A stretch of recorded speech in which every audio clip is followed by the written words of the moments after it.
জ্বৰে এৰিলেও কৰপতিয়ে নেৰে অৰ্থ কি কংগ্ৰেছক সোধক হয় দিয়ক কংগ্ৰেছকে সুধিব লাগিব আৰু কংগ্ৰেছক এই অৰ্থ সোধাৰ পূৰ্বে চাই লওক শ্ৰীভূমি জিলাৰ নিশাৰ এই দৃশ্য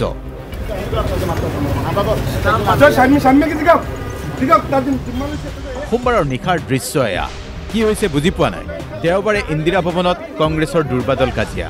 সভাৰ স্থল সলনি হৈ শ্ৰীভূমি চহৰৰ অভিজাত হোটেল পালে তাতো আকৌ যুদ্ধংদেহী পৰিৱেশ এতিয়া জ্বৰে এৰিলে কৰপতিয়ে নেৰা কথাটো কিয় কোৱা হৈছে ইয়াৰ অৰ্থ আমিয়ে কৈ দিছোঁ এটা সমস্যা শেষ হ'লে সেই সমস্যাৰ আন অংশত প্ৰভাৱ বা বিপদৰ পৰা মুক্ত নোহোৱা অৱস্থা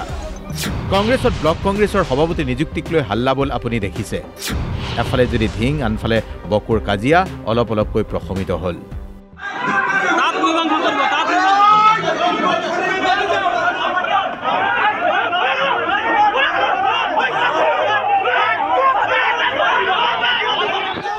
ধিং বকত কাজিয়া প্ৰশমিত হ'ল পিছে ব্ৰহ্মপুত্ৰ উপত্যকাৰ পিছত এইবাৰ বৰাকত ব্লক কংগ্ৰেছৰ সভাপতি পদক লৈ কাজিয়া হোৱা নাই ইয়াত কাজিয়াৰ কাৰণ বেলেগ শ্ৰীভূমিত এইবাৰ যুদ্ধ সদৃশ পৰিস্থিতি আচলতে ইন্দিৰা ভৱনৰ দুৰ্বাদল কাজিয়া ৰাজপথ পাইছেহি কংগ্ৰেছৰ পিএসি কমিটিৰ সভাত যুদ্ধংদেহী পৰিস্থিতিৰ সৃষ্টি হৈছে কিন্তু কাৰণ কি জানেনে শ্ৰীভূমি জিলাৰ 16খন জিলা পৰিষদৰ 11খনতহে প্ৰাৰ্থীয়ে আবেদন কৰি প্ৰাৰ্থিত্ব বিচাৰিছে 5খন আসনত প্ৰতিদ্বন্দ্বিতা কৰিবলৈ প্ৰাৰ্থীৰ আগ্ৰহী নাই আৰু এনে সময়তে এআইডিএফৰ পৰা কংগ্ৰেছত যোগদান কৰা জৈনক চৌধুৰীয়ে অশ্লীল বাক্যবান প্ৰয়োগ কৰিছে কংগ্ৰেছক এতিয়া এই চৌধুৰীয়ে চলাব খুজিছে যাৰ বাবে সৃষ্টি হৈছে এনে দুৰ্বাদল কাজিয়াৰ আমি না মানতাম না এটা বলবো কারণ ওরা যে পায় না হক না কিন্তু জিলা উঠে যাওছে মানুষ 16 জন আসলো আজকে এখানে কেন হইল না কিটা জিনিস হইলা বুঝলাম না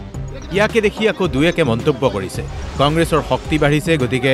ঘৰৰ ভিতৰত হলেও কাজিয়া খকাখুন্দা থাকিবই পিছে কংগ্ৰেছৰ এই দুৰ্বাদল কাজিয়াই দেখুৱাই দিছে কংগ্ৰেছত এতিয়াও ক্ষমতাকেন্দ্ৰিক ৰাজনীতি অব্যাহত আছে